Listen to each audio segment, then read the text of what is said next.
ये कलिकाल आपको धर्म से हटाने का प्रयास करता है। बार बार भगवान का भजन करिए। लोग कहते हैं महाराज जब पूजा करने बैठते हैं तो मन बहुत भटकता है। मन भटकता नहीं है, ये कलिकाल भटकावता है। कलयुग में बैठकर सतयुग का काम करेंगे, कैसे बर्दाश्त करेगा हो? ये जो कलिकाल है ये बार बार आपको डिस्टर्ब करेगा और इसी को छोड़ना नहीं है। वो नहीं मान रहा है तो आपको भी नहीं मानना है, धर्म पर आगे बढ़ते चलना है। ये जीवन है। इन समस्याओं के आने के बाद भी हम एकाग्र कैसे रहे, ये प्रश्न है। कई लोग ये भ्रम बना करके मन में बैठे हैं कि भगवान का भजन करने से कष्ट नहीं होगा, भगवान की पूजा करने से दुख नहीं आएगा। सब आएगा हो। इस संसार का नाम दुखालय है, ये दुख का घर है। यहां आइएगा, जन्मत मरत दुसह दुख होई। जन्म लेते समय मरते समय दुसह पीड़ा होती है, बहुत कष्ट होता है। जिस जीवन का प्रारंभ ही दुख से होता है और अंत ही दुख से होता है, वहां सुख ढूंढ रहे हैं, ये दुखालय है।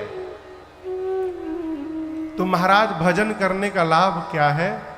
भजन करने का लाभ ये है कि जीवन में कितना भी बड़ा दुख आ जाए हमारा मन विचलित नहीं होगा। ये भजन का प्रभाव है। जीवन में कितना भी दुख आ जाए हम धर्म पथ से भटक नहीं सकते हैं, ये भजन का प्रभाव है। जीवन में कितना भी कष्ट आ जाए भगवान पर से भरोसा कम नहीं हो सकता है, ये भजन का प्रभाव है। इसलिए भजन करना है कि जीवन में विपत्ति आवे तो भगवान पर से भरोसा ना हटे। एक परिवार को मैं जानता हूं, नाम नहीं लूंगा, कलकत्ता में जीवन में कष्ट हुआ, भगवान की मूर्ति को मार के तोड़ दिए। उसके बाद खूब रुपया हुआ।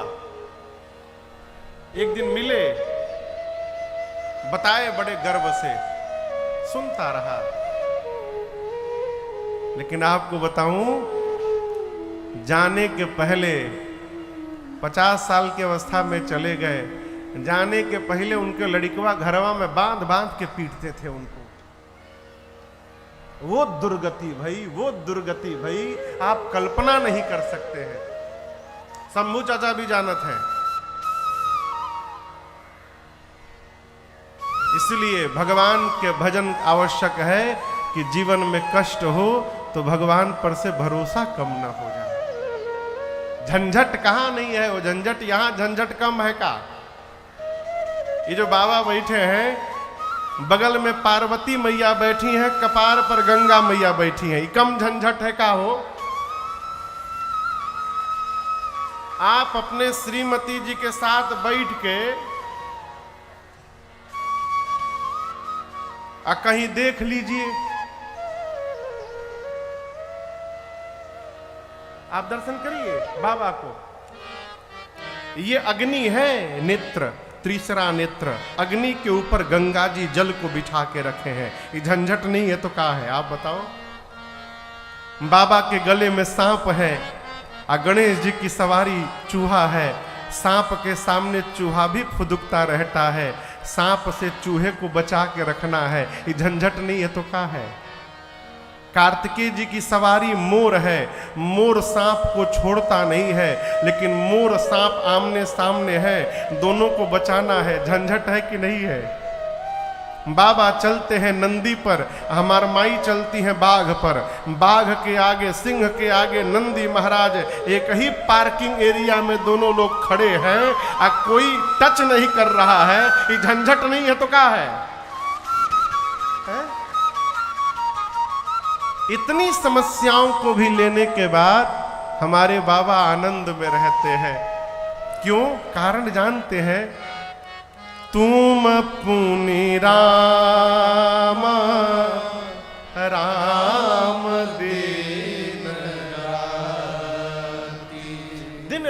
बाबा राम राम जपते हैं। और ये भजन का प्रभाव है। देखिए, जहां भजन सिद्ध हो जाता है वहां से विरोध समाप्त हो जाता है। जिस घर में, जिस स्थान में भजन सिद्ध हो गया, ये भजन सिद्ध कब होगा? निरंतर करते रहने से। वहां से विरोध धीरे धीरे अपने आप समाप्त हो जाता है। इसलिए जीवन में, युवा अवस्था में भजन छूट ना पावे, इसका ध्यान रखिए। यदि हमारे जीवन में भी भजन प्रवेश कर जाएगा तो हम भी झंझटों में शांत बने रहेंगे, व्याकुल नहीं होंगे। और याद रखूं, भगवान को मन में बिठा के रखना है। थोड़ी बात कड़वी है, बोलूं? हाँ,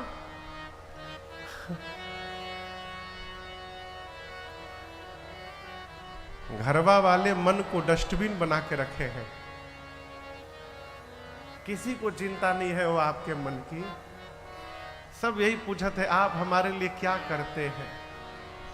जो मिलेगा यही पूछेगा, आपने क्या किया हमारे लिए? अरे एक ठे लड़का अमेरिका में अपने बाप पर केस कर दिया, हमको पैदा क्यों किए? मैं सुना तो आश्चर्य।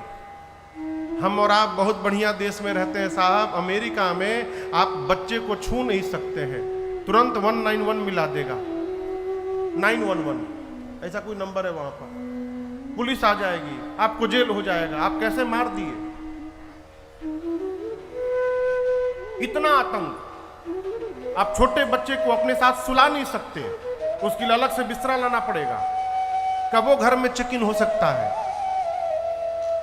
एक 12 साल का लड़का है, 16 साल का लड़का पढ़वे ना करे, ये 1.5 साल पहले घटना सुना रहा हूं, पढ़वे ना करे, पिताजी बोले गलत संगति हो गई, और अमेरिका में पिताजी डांटे तो कहे बुला लूंगा 911, जो भी नंबर है 911 के 19 है, जो भी नंबर है बुला लूंगा। पिताजी डर जाए।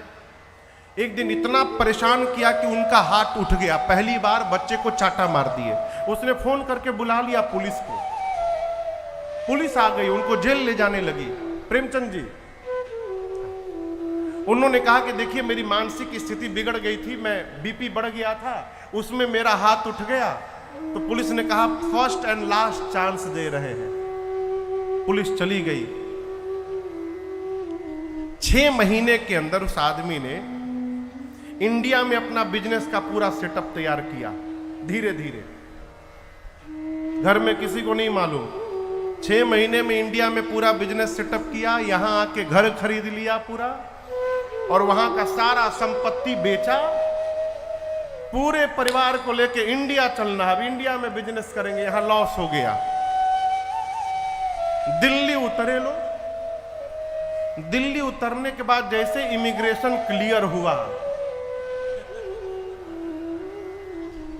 इमिग्रेशन जैसे क्लियर हुआ, भारत में प्रवेश हुआ, एयरपोर्ट से बच्चे को पीटना शुरू किए। बोले अब बुलाओ 911 यहां पर, तुम अब बुलाओ, अब बुला के दिखाओ यहां पर। दिल्ली एयरपोर्ट से कूटते हुए घर तक ले गए। देखिए, वो सौभाग्यशाली है जिसको बचपन में माता पिता से मार पड़ी है। क्यों? मिट्टी का घड़ा जब तक ठोकाता नहीं है हो, तब तक उसको आकार प्राप्त होने वाला नहीं है। कुम्हार भीतर हाथ लगाकर ऊपर से ठोकता रहता है, नीचे से ममता दुलार का हाथ ऊपर से ताड़न रहता है, तब जाकर घड़े को आकार प्राप्त होता है। जिसने मार नहीं खाई माई बाप की, वो कौन सा जीवन है?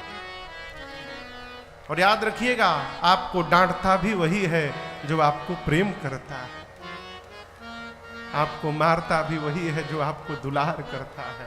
जिसको दुलारने का अधिकार है उसको मारने का भी अधिकार है, और ये केवल भारत भूमि में है। इसलिए हम आप सौभाग्यशाली हैं कि यहां जन्म मिला है। मन को परमात्मा में लगा के रखिए, शरीर को संसार में लगा के रखिए। शरीर से परिवार का, समाज का व्यवहार करते रहिए, मन को भगवान में लगा के रखिए। यदि मन में भगवान नहीं है तो शरीर से कितनों करिए कोई मतलब होने वाला नहीं है। न मन में है तो ना न मन में मिलेगा। नमन समझते हैं? नमन, नमन यानी, नमन यानी प्रणाम। हम आपको नमन करते हैं। यदि मन में नहीं है तो नमन में नहीं मिलेंगे। दिन भर नमन करते रहिए। न मन में है तो ना न मन में मिलेगा। न मन में है तो ना न मन में मिलेगा। न पाताल में ना गगन में मिलेगा। न पाताल में ना गगन में मिलेगा। ये नारद की वीणा, ये नारद की वीणा है कहती युगों से, मेरा राम केवल भजन में मिलेगा। मेरा राम केवल भजन में मिलेगा। मेरा राम केवल।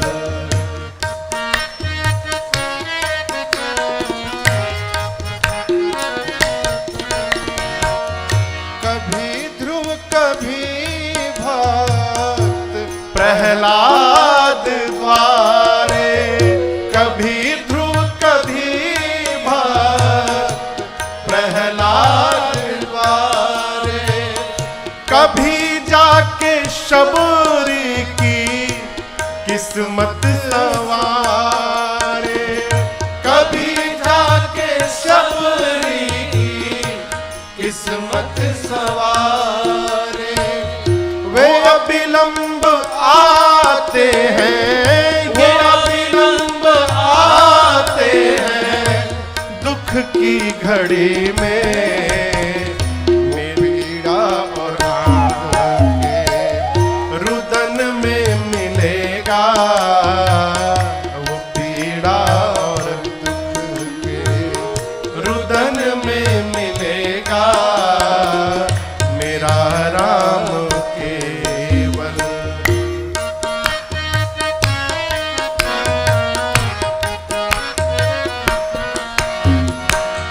सदा वेदनाओं में आंसू संभालिए सबके सामने रोने से। सदा वेदनाओं में आंसू संभालो। हाँ, सदा वेदनाओं में आंसू संभालो।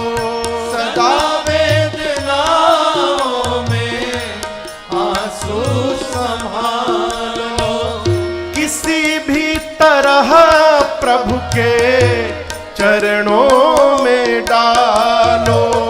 किसी भी तरह प्रभु के चरणों में एक बार यदि पहुंच जाए आहे, पहुंच जाए आहे, तेरी बस वहां तक वो आकर के तेरे भवन में मिलेगा। वो आकर के तेरे भवन में मिलेगा। मेरा राम केवल।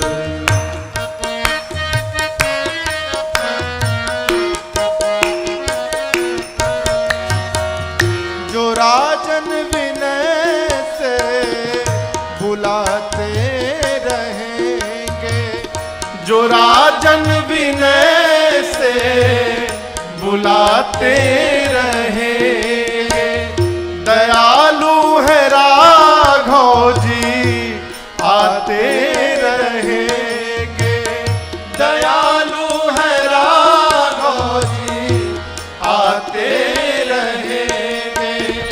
रहो नम्र राही, रहो नम्र राही, और मीठा वचन हो मेरा प्रभु मीठे वचन में मिलेगा, मेरा प्रभु मीठे वचन में मिलेगा, मेरा राम केवल भजन में मिलेगा। ये नारद की वीणा, ये नारद की वीणा है कहती युगों से, मेरा राम केवल भजन